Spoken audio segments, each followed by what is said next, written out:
Hi, all my LGBT friends and others. Well, I've gotten much rest, so feeling a little bit better. And because of the nature of my work, I'm always thinking, and trying to interpret, and I'm always, and then when I come home, and if I'm on the iPad, and I'm looking at different news articles and trying to, or answer subscribers, whatever, I'm thinking all the time. So it's just got to let go. You have to have balance in your life, because when you don't, then of course things go awry. So anyway, I'd like to get started on Exodus. And there's another thing too, is that I don't have a lot of storage.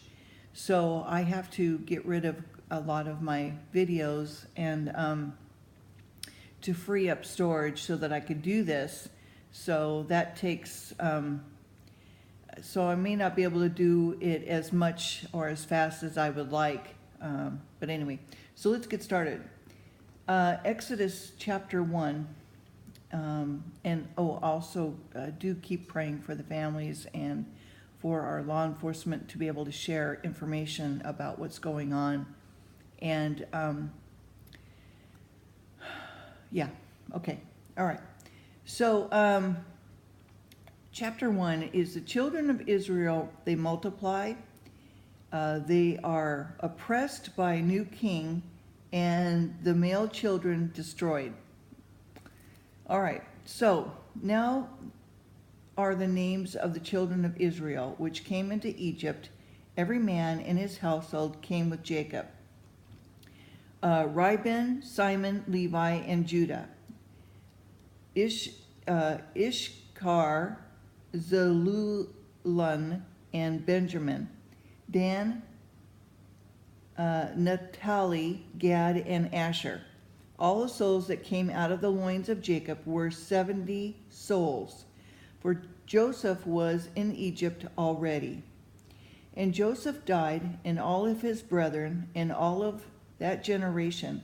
And the children of Israel were fruitful and increased abundantly and multiplied and waxed exceedingly mighty, and the land was filled with them. Now there arose up a new king over Egypt, which knew not Joseph. And he said unto his people, Behold, the people of the children of Israel are more and mightier than we.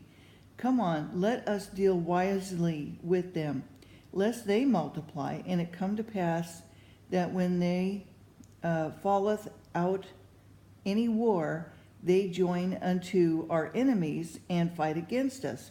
So get them up out of the land.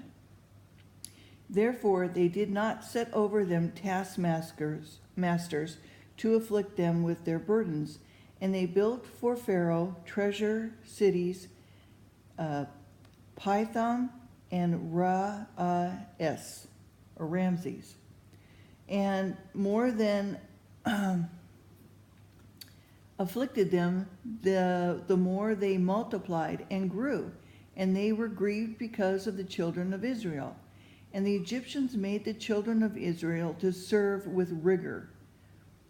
So they humbled them, and they made their lives bitter with hard bondage in mortar and in brick and in all manner of service in the field. All of their service wherein they made them serve was with rigor.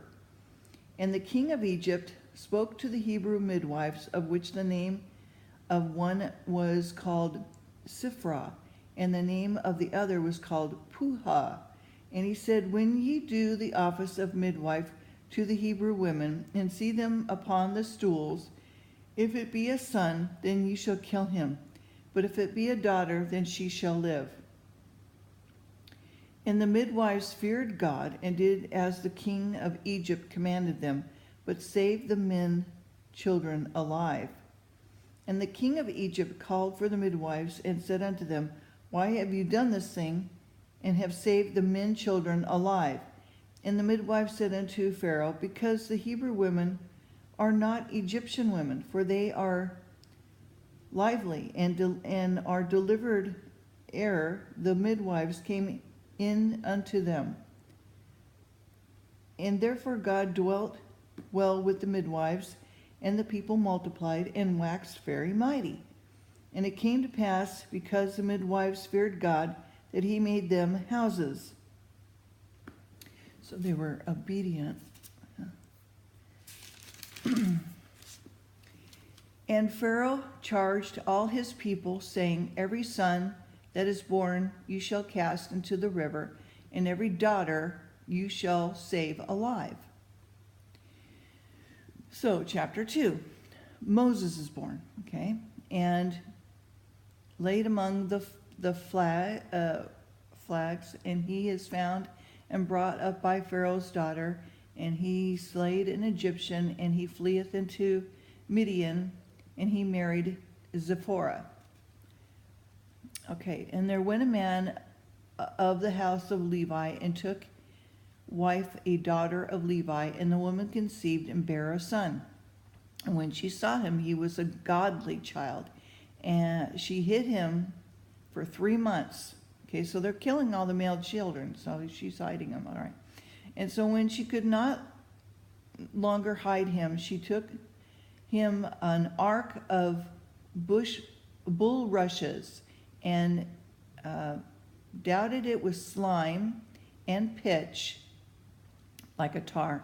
And they put the children therein, and she laid it in the flags by the river's bank. So it's like a bunch of reeds and stuff like that, okay?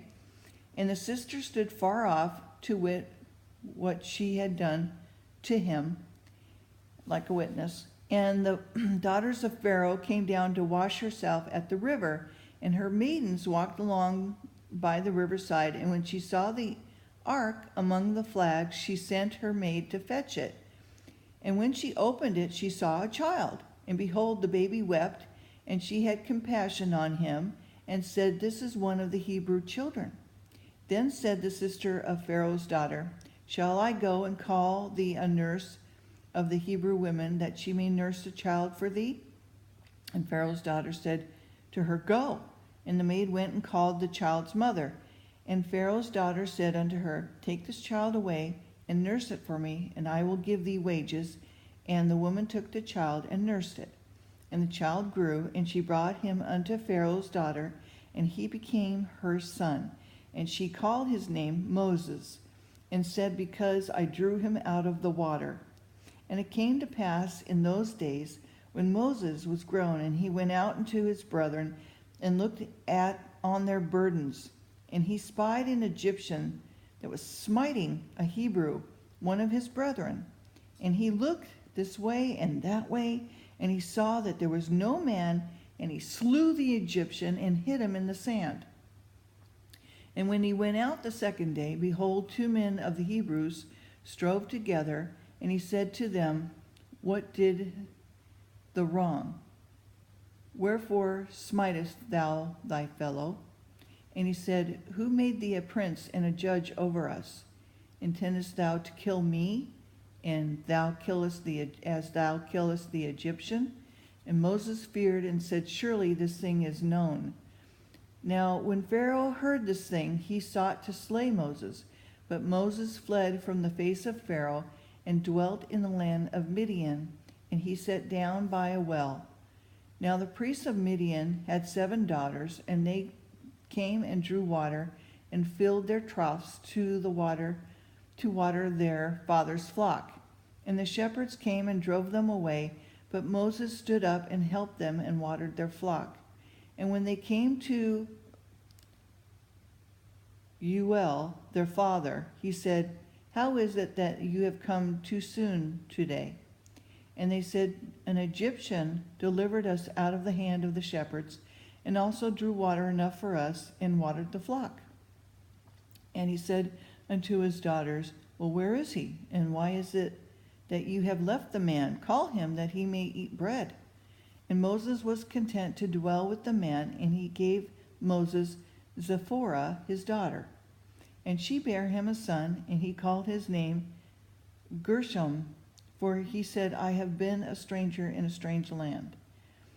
And it came to pass in the process of time that the king of Egypt died, and the children of Israel cited by reason of the bondage. They cried, and their cry came up unto God by reason of the bondage. And God heard their groaning, and God remembered his covenant with Abraham and with Isaac and with Jacob. And God looked upon the children of Israel, and God had respect unto them. Where are we? Okay. Okay, I'm going to stop here because chapter 3 is a little bit longer, and I don't want to go over my time. But at least we got started into Exodus. And I'll try to maybe get to it later this evening if I have time. Again, please be praying for the families and loved ones of Orlando. And we have to really think hard about what we're doing, in this country, and for Americans who were born here and good people that have followed the law by coming here legally. And people need to be protected. If you have a belief where you're going to be oppressing women and creating your own laws because of your beliefs and your religious belief that will oppress people no matter who they are, I don't believe that that's correct, okay? And as you know, I don't believe that there's anything in the Bible that talks about how that it's bad to be a gay or lesbian, transsexual or whatever. It doesn't ever say anything like that. And if you actually really do your homework and study and do exegesis and hermeneutics, and you really actually study outside of the Bible as well as inside of it, you will know and come to the same conclusions I have. But if you don't have the time and you would, like to maybe perhaps rely on other Christians who have actually done the work and aren't afraid to do that, or take a look. You can Google up unclobbered verses, and you may come across a pastor by the name of Colby Martin. Yeah, he's out of San Diego. He does a very good job of it, but you can look at